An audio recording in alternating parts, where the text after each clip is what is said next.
Toronto Maple Leafs and Chicago Blackhawks have pulled off a huge deal involving Jake McCabe, Sam Lafferty, and more. But there's one specific trade that I wanted to talk about here that very few people are talking about that is so instrumental to making this deal so scary for Toronto. Now, I guess technically it's not scary for Toronto, but for the rest of the league and what McCabe could be doing in Toronto, as well as what Sam Lafferty can do on top of this deal. So make sure you watch till the end and subscribe if you're new for all of the hockey trade talk just like this. Now, when we look at the actual trade itself for Toronto, what they receive, they get Jake McCabe, Sam Lafferty, 2 picks in the 5th round in 2024 and 2025 that are conditional. And for Chicago, they get a conditional 2025 first rounder, 2026 second rounder, Joey Anderson, and Pavel Gogolev. Now, if you want to hear my thoughts on this complete trade and everything, I made a video on the Sportsnet YouTube channel, but I wanted to talk about one specific part of this trade, and that is both the contracts of Jake McCabe and Sam Lafferty. As we know, the Leafs already made a rental move, getting Ryan O'Reilly, getting Noel Acciari, bringing these guys on, but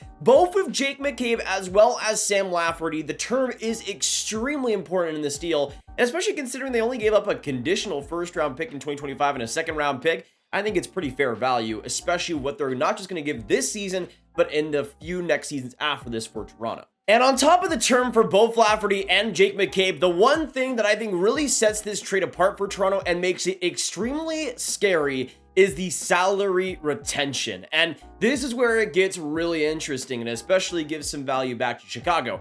In the Sam Lafferty and Jake McCabe trade, Sam Lafferty is going back with all his salary, but with Jake McCabe, he is 50% retained. Now, Jake McCabe makes $4 million, or did, for the next 2 seasons after this with Chicago. But now with $2 million retained with the Blackhawks, Jake McCabe makes $2 million for the next 2 seasons after this, which, for as good of a shutdown defenseman as Jake McCabe can be, is monstrous value. Every single penny is needed for Toronto, and they bring in a top 4 D-man and a great middle pair shutdown D who can bring great physicality in regular season and likely the playoffs for $2 million. And that's a big reason why we saw the Brandon Hagel deal, the 2 firsts, that tons of value going back to the Blackhawks.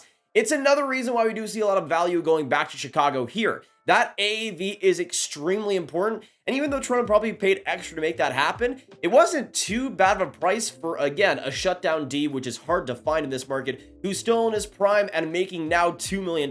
That is going to be so important for the Leafs. And again, that's why I think this deal is especially good for them, because it's not just a rental like Ryan O'Reilly, and it's not just a go for a year. They can have McCabe for the next couple of seasons, and that is going to be huge for that defense. And then you look, of course, at the cap friendly for the Leafs and look at the defense, and now you look with Jake McCabe making the same amount of money as Justin Hall likely as well being traded this next week. But Jake McCabe now makes $2 million for not just this year, but the next 2 years afterwards. And that, especially at age 29, is extremely important. Getting that low AAV, it's fundamental to what the Leafs need. And we've seen it over the last couple of years, and even in this trade deadline so far, with how much those lower AAVs are valued.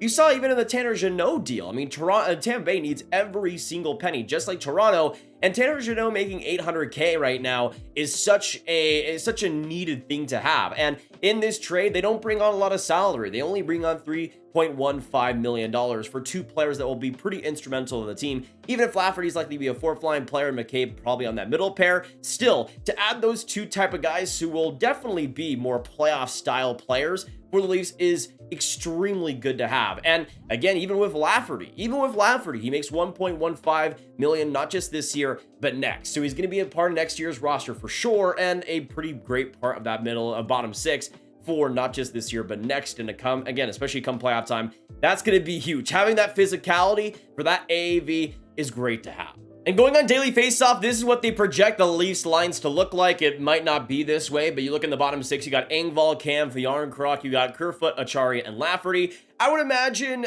Kerfoot is in a potential trade at this year's deadline as well, potentially to make the cap work there, and maybe he's dealt. That would mean that maybe Aston Reese is on that 4th-line left wing. But Lafferty could play center if he needs to, if Acciari gets injured, and he could play center, he can play on the wing, he can be versatile, he can play on the penalty kill, leading the league in shorthanded goals and also doing a very good job defensively as well. He'd be perfect on that penalty kill. And you look at the PK, and it's honestly pretty stacked. You got Kampf and Marner as two great penalty-killing forwards, and then you got Ryan O'Reilly and Sam Lafferty, which also provides a ton of value. Lafferty, especially with that speed and quickness and decision-making, will be so instrumental in the penalty kill. And honestly, looking at what the playoffs could be providing, this could be one of the best penalty kills in the entire playoffs. And now adding Jake McCabe even onto that makes it even scarier. And then you look at the defense, and potentially with Jake McCabe on that third pair, we'll end up seeing where he actually ends up by the time it's all finished and put together by Sheldon Keefe. But you look right now, and you have it right now, Sam Deed and Jake McCabe as the bottom pair, which is just unbelievable. I mean, both of them are really different players, but I think could have some pretty good chemistry together and fill each other's weaknesses in a way. But having him on the bottom pair would be, it's just ridiculous to see. I mean, you could put him on the middle pair if you want, but he'll probably be on the penalty kill, he'll be in a lot of different situations and give you really just reliable results. He can be quiet, but that can be a really good thing for this Toronto team, having more quietness on the defense. And when we were looking at this Toronto team after the Ryan O'Reilly trade, especially, I thought the biggest need for them was adding a potential defenseman if they're going to go after anybody. Jake McCabe can be that, and he's also no slouch. 20 points this year, so he can provide some offense if he really needs to. But come playoff time, I think he's going to get a lot of responsibility defensively, and I think he's still going to thrive. He hasn't had much playoff experience, but again, he's playing Chicago and Buffalo recently, so not much of an opportunity there. And then you look onto that potential series with Tampa, and it's going to be a bloodbath in so many ways, mostly because these two teams are simply incredible, and one of these teams having to be out in the first round is really disappointing. But at the same time with Toronto, they're in a situation where I think they're still better than last season, and of course, they went to Game 7 against Tampa Bay, even if they did choke in the end during that.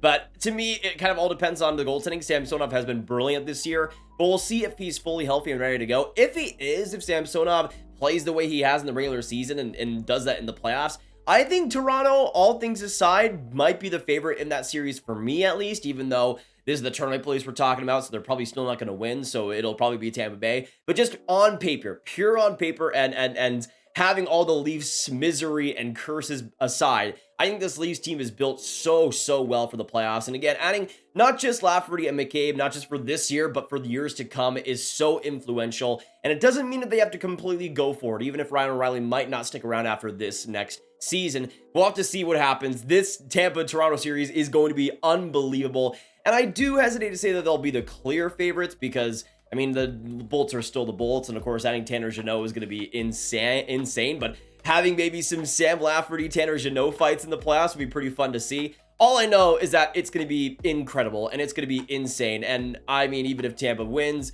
I think Toronto will still be able to put up quite a bit of a fight. And this whole situation is going to be nuts. It's going to be nuts. And Tampa Bay last year seemed pretty human, especially on the goaltending side of things until Game 7 really with Vasilevsky. So we'll see if Toronto does have the edge here. Adding these type of guys, though, I think definitely gives them a lot better of a chance. And at the end of the day, that's all you can really hope for. Just the chance to be able to move on, because the playoffs we know are nothing. Nothing's guaranteed at all. And Toronto knows that best. So we'll see what happens. I would still go either way, but I want to know in the comments down below, with what we've seen with Toronto so far, do you guys think Tampa would still win that series? Do you think Toronto might have the advantage? Let us know down below. And let us know what you guys think about the Jake McCabe deal. And of course, the salary retention, making it $2 million for the next 2 seasons afterwards with McCabe, which is unbelievable. Let me know what you guys think about that. And of course, subscribe, hit that like button for all of the trade breakdowns.